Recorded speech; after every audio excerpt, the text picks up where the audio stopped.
grade 8 bolts. Going to be sliding those through the actual backing plate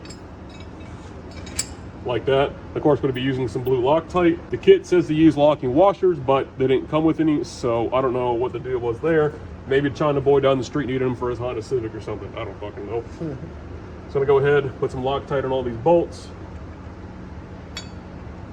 And the way this axle tube or the axle housing is made, there's a big weld on the back side of this flange where the backing plate for the drums actually used to bolt originally. Now these nuts will actually seat against that weld, and I'll show you guys what I mean here in a second. But basically all you guys have to do is get the nuts on, and the actual bolts, when you tighten them, will pull the nuts down so you don't have to use a wrench on the back, which is kind of a cool convenience.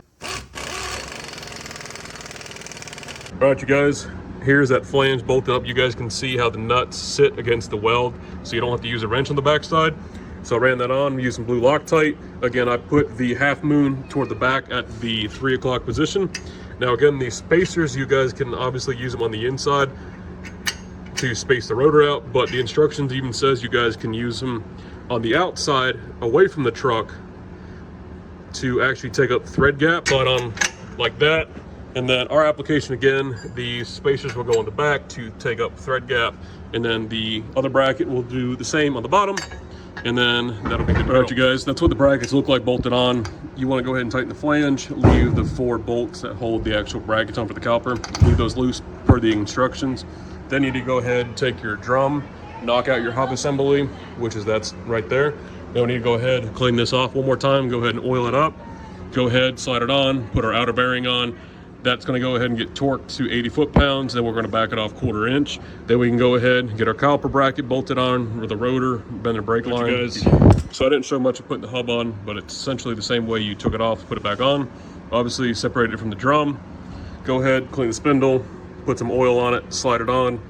Obviously replace your inner seal. Go ahead and replace your bearings. And then go ahead and snug this down with a 1/2 inch ratchet. Again, using a 2 9/16 axle lock nut socket.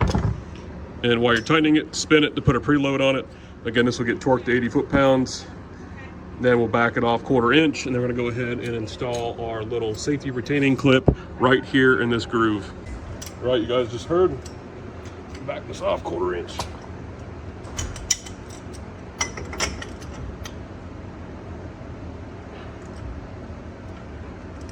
It should be able to free spin, no problem. And obviously, if you guys hear a little bit of clanky, if you guys put these in dry, once you get some diff fluid going, it'll throw it up, lubricate the inner and outer bearing, and that's it. Let's go ahead and put our metal clip back in. Just slides back in there. I like to use a brass punch so we don't mar the end of it up. And again, you just tap it in. That's it. And that locking clip retains the lock nut from loosening, and so your wheel doesn't. All right, you guys, axle shaft's back in, RTV'd it, put some new seals on it. I'll still use a little RTV in the front and the rear of the paper gasket. You guys can see, all nice and nice. Here's our new brake caliper off of Eldorado again. I'm gonna go ahead, slide the rotor on, brake clean it, get the oil off, and I'll show you guys how the caliper bolts up. We'll get the brake line installed, and all right, you guys, went ahead, tighten these brackets. Again, we know we don't have to adjust this anyways because we went ahead and got the other side done. We put the 3/8 spacer on the inside, away from the hub. Also, you have a 1/4 inch shim if you guys needed to use that. Let's go ahead and slide the rotor on. All right, there's our rotor. You guys can see our backing space. It's even on both sides. That's what I was talking about earlier. You can see the slides are flush. Now this one's recessed just a hair more, but they might be a little in, a little out. But you guys can see the rotor can move, and once we bleed the brakes, it'll fill the caliper up. It'll take a lot of that room out. All the flange bolts are tight. Went ahead and I unbent the brake line from that little bracket there. Now what we have to do is basically we have to mount the brake line bracket, which is this guy here. We got to self-tap this to the lift block of the truck like that. I'll be using a 3/16 drill bit with a 3/16 rivet, okay? And then you have your stainless steel brake line that'll go right here, and that goes, and we can orientate it the way we need to, and then that'll come in through the bracket like that. And you guys will use this U-bolt or this U-clip and attach it in that groove right there in the brake line. And then obviously you have your new brake line bolt right there, and then we can connect it and bleed the brake. All right, you guys, so to mount the bracket, I'm using some rivets. You guys can use some self-typing screws. You guys can drill and tap. These are cast iron blocks, or cast blocks. I'm using some 3/16 rivets. You guys can see they're gonna go there like that. That's how we did the other side. Gonna use that, and we're good to go. All right, you guys, there it is, riveted, 2 washers. Nice professional. Now we need to go ahead and bend this brake line. This side's gonna be a little bit more tedious because we don't have enough slack to pull against back. So we're gonna have to try to make do by pulling this middle part. Might actually undo it from the distribution block right there on top of the axle, bend it on the workbench, and then put it back on.